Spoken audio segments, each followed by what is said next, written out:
MarkRatledge.com and the Whiskey Rebellion present an audio review of the movie Toy Story 3, starring Tom Hanks reprising his role as Woody, the lovable cowboy toy and leader of Andy's Toys.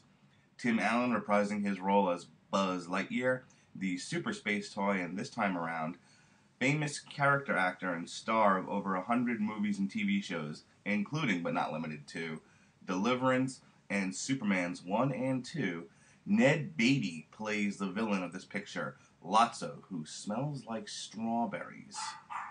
First of all, I really enjoyed this movie. The review that I had gotten on it before I saw it from the Michael Medved show was that it was the best picture of the year. And I guess I can see how people might say that. I think when you think of Best Picture, you think of the one that's going to be the most universally appreciated and watched. And so when you're talking about an animated feature that brings in both children and adults, you're going to hit the most wide swath of people.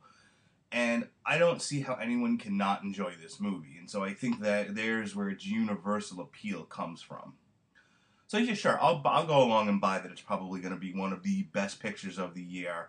I don't know the stats on animated movies being nominated for Best Picture of the Year, but if none has before, this one certainly has a shot. It really was spot on the best written movie I've seen this year. And granted, I loved it. If you've listened to my other reviews, I love the A-Team. But, you're not, most kids are not going to be able to go see that. Most people, not everybody enjoys an action film. I can't think of anyone that's not going to enjoy Toy Story, and I think it is one of those. It is one of those franchises that is both appreciated by adults and children alike. So this movie picks up. It starts right off at the beginning with Andy as a child, as seen through video footage of him playing with his toys. And they did a really nice job of doing a lot of action right at the start of this thing, and then getting into, leading into what the plot is. So right from, opening curtain, you're taken into this world, and then you're taken to Andy playing with his toys as a kid, which then leads into him as a grown-up. He's 17 years old and he's going off to college. No spoiler alert there. This is what everybody knows. And so the big dilemma is, what is to be done with his beloved toys? Do they go in the attic? Do they get donated? Do they go in the trash? In particular, what is to become of Woody? And that pretty much sets the plot in motion. Through a series of mishaps and twists and turns and decisions, the toys, Woody included, end up at a daycare center, which is where the main thrust of the action takes place, and there is where they meet their main villain, Lotso.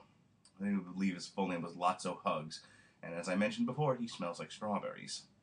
In any case, the premise behind the big reveal of this is that they need toys for the younger children to play with, and those children abuse the crap out of the toys.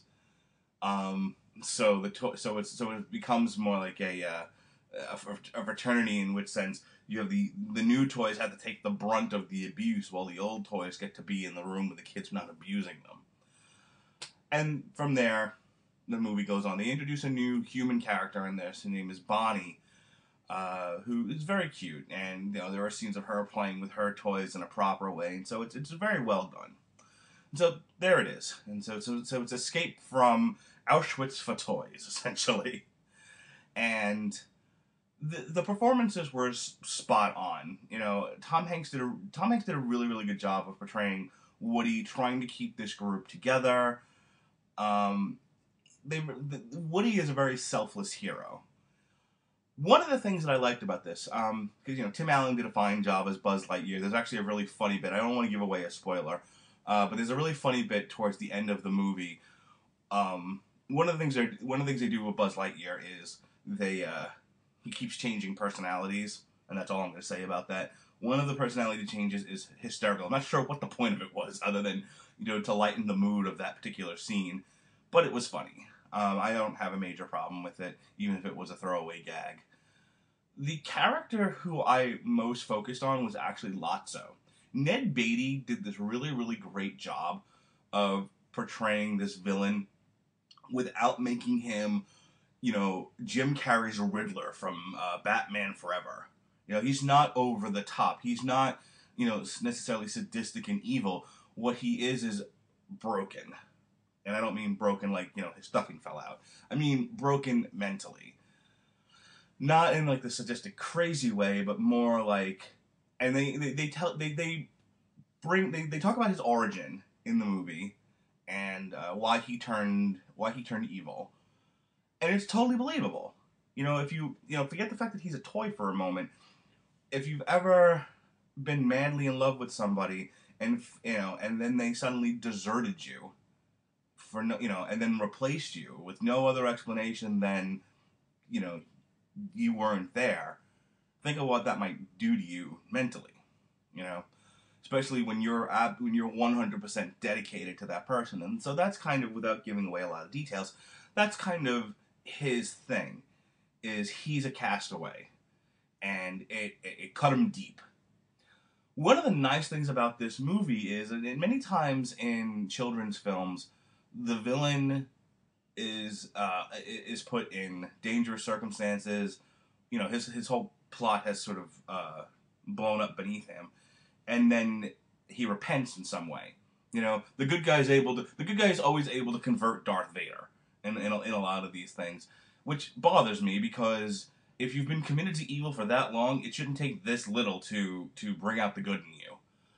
And one of the nice things about this is he stayed true to his character the whole movie. He didn't all of a sudden abandon everything that he was about. And then he gets his comeuppance at the end, which I truly appreciated. The animation in this is gorgeous. We saw it in 3D, and it's not like Muppets, the Muppet thing from MGM Studios, where they're doing silly 3D, sticking sticks at you and stuff. This is actually good 3D, where there's, it feels like there's a lot of depth to the picture. I mean, it looks gorgeous, So if you have an opportunity to see it in 3D, I definitely recommend that you do. The movie is very satisfying. The ending is very satisfying. You feel like the toys ended up in the best place possible under the best set of circumstances. I cried at the end of it. My dad cried at the end of it. My wife was bawling at the end of it. It's a very happy ending.